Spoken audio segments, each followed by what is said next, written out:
Welcome to the Basics of Virtual Assistants podcast, your go-to destination for all things virtual assistant. I'm your host, Paul, and I'm absolutely thrilled to have you join us today. Just 4 short years ago, I took the leap into the world of virtual assistants, and let me tell you, I have never looked back. Now it's my turn to help you take the same exciting path. As we explore this world together, I'll be sharing my experiences, insight, and all the valuable lessons I've learned along the way. So get ready to explore the world of virtual assistants, uncover its limitless potential, and let me guide you on your path to becoming a successful virtual assistant. Your transformation into a skilled virtual assistant starts right here, right now. Let's go. Hey, welcome back to another episode of the Basics for Virtual Assistants. I cannot believe this podcast is live and out there to the world. This podcast is an absolute dream come true for me. I actually never thought it would become a real thing. I didn't think that I'd get out there and I'd get it done and I'd really commit to it. And I'm so proud of myself for committing to it. It's something I've really wanted to do for a long time. And so super wrapped to be here again.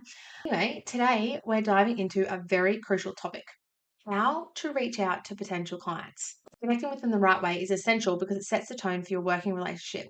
When I first started my journey as a virtual assistant, I found the task of connecting with clients so daunting. There was such a lack of guidance on how to reach out to potential clients effectively, the best way to really connect with them. There wasn't really a lot of information. I scoured blog posts, I combed through Facebook groups, but I couldn't find the answer I needed. However, over the last 4 years, I've learned the best way to approach new clients. But before we get into that, here's one thing you should never do as a virtual assistant, and I mean never. And that is reach out by direct message, whether it's on Instagram, Facebook, or TikTok. After talking to numerous business owners, it's clear that it comes across as unprofessional, especially if you've never interacted with them on that platform before. Now, no judgment here. I did this way more than I would like to admit. And do you know how many clients I got? None. So, what should you do instead? Write an email. I know it sounds so basic, but emails are the best way to 1, grab your client's attention, 2, convey professionalism, and 3, ensure that you provide all the necessary information effectively. But it's not as simple as crafting an email and hitting send. You need to follow a specific approach, and I'm going to walk you through that in this episode. Your email must be unique for each client. Avoid the copy and paste method where you just drop the client's name in and have the exact same message. Potential clients can see through that and may just delete your message before even reading it. While each email will be slightly different, here are some essential elements to include in every single email. First and foremost, use the client's name. I cannot be clearer about this. Use the client's name. Find it, whether it means scrolling back through to the 2019 introduction post, reading their About Me page, stalking their business Facebook page and finding their admin and working out who it is who runs the business. I don't care how you do it, find their name. Starting with a personal touch rather than a generic hey there or hello shows you've put in the effort and taken the time to learn about them. It is super important. You want them to feel like you care about them right from the start. Now, the next thing is understanding your potential client's business. This is crucial. To gain valuable insight, I highly recommend following them on social media platforms. I'm going to share a story about my very first client and how Instagram actually helped me to land my job with her. My first client was grappling with a significant challenge of too many emails that she could not manage them on top of running her business at the same time. And I watched her Instagram stories daily. She was already someone that I followed. And every single day I watched her stories. And every day or every other day, she was like, oh my gosh, and I'm so behind on customer emails. But like, I promise I'll get back to you within the next 24 hours. And she said this again and again and again and again. And it was so easy for me to see this was a pain point for her in her business. And I was able to identify that pain point. And when I reached out to her, I not only expressed my genuine interest in her business, but I also highlighted my ability to provide a solution to her email management problem. That initial email actually led to me working with her for nearly 3 years before her business grew and she went in a different direction and we no longer continued to work together. But it's really amazing that just from me watching her Instagram stories every day, I was able to work with her in her business for 3 years. Now that I've mentioned pain points, let's get into my next section. You need to consider your potential clients' pain points. What challenges they might be facing. Do they need help with their social media presence? Do they talk about specific tools or platforms they use?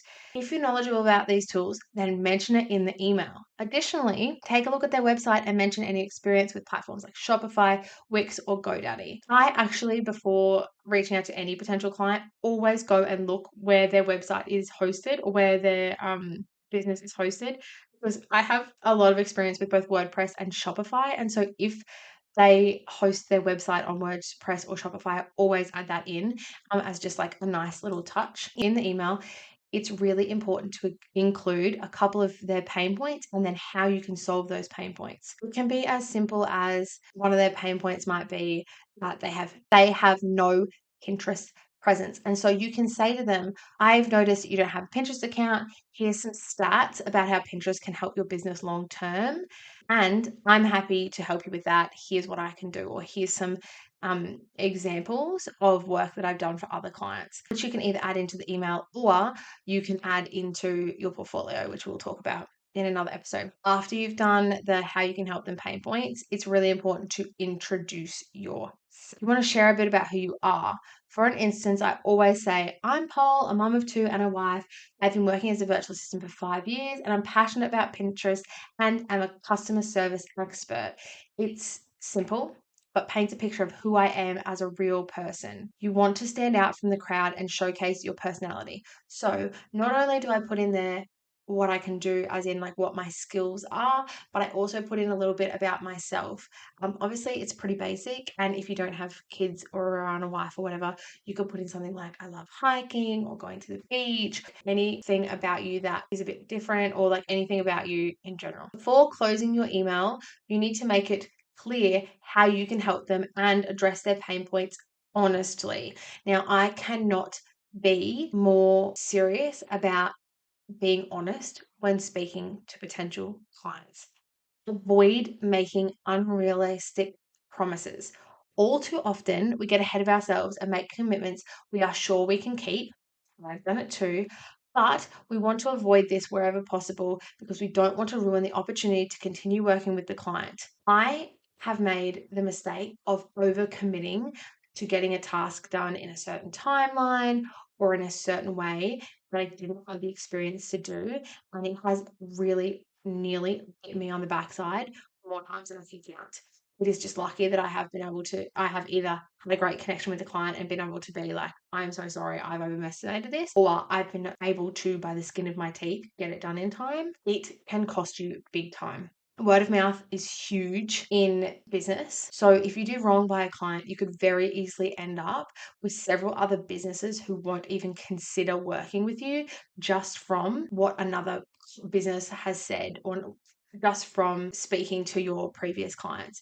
And oftentimes, even if you don't put a client as a referral or as a reference in your portfolio, businesses talk, and if they know that you've worked with someone, they will often reach out to them and ask their opinion. And I know this for a fact. I have had many of my clients say that someone's reached out to them when I've reached out to this person to work with them. So it's super important that we try and keep our relationships with clients, even if we stop working with them.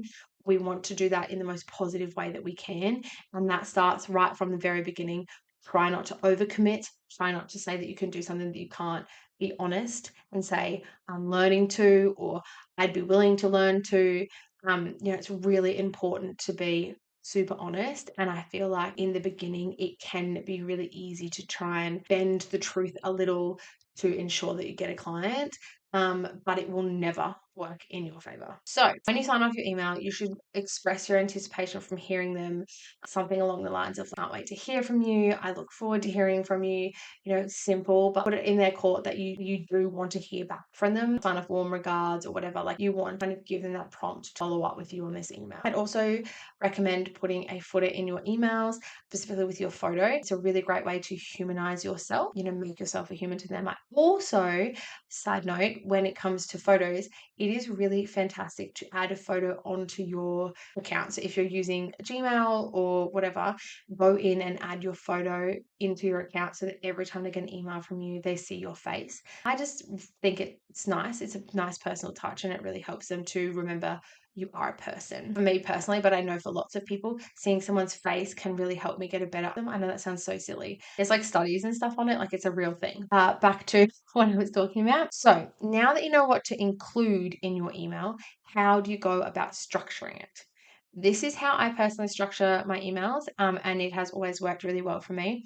Begin with a brief introduction about yourself, followed with a middle section that explains how you can help them based on your research of their business, and finally have a clear sign off. I actually created a template of the exact email I use every single time I reach out to customers for you to use as a base for your own emails. You can grab a copy from the link below or from my Instagram bio.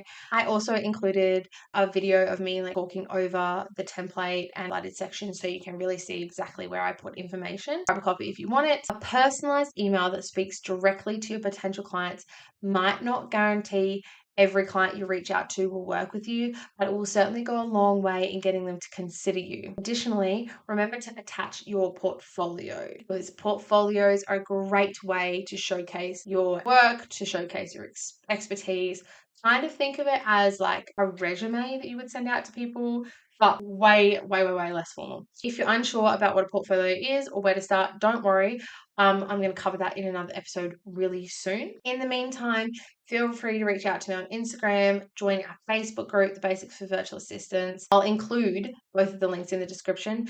I am creating a community for virtual assistants where we can come together and chat and talk about virtual assistant businesses, because I just don't hear it talked about enough, and they really want an amazing supportive community for virtual assistants. So I would love if you would come and join us over there. That concludes today's episode. If you enjoyed this episode or any of the other episodes, I would love for you to leave me a review. This helps other virtual assistants to find the podcast too. I cannot wait for you to join me again next week. We are talking about how to set boundaries as new virtual assistants, which is a tricky one. It's a tricky one, and I cannot wait to share my tips with you guys. So I would love to see you then.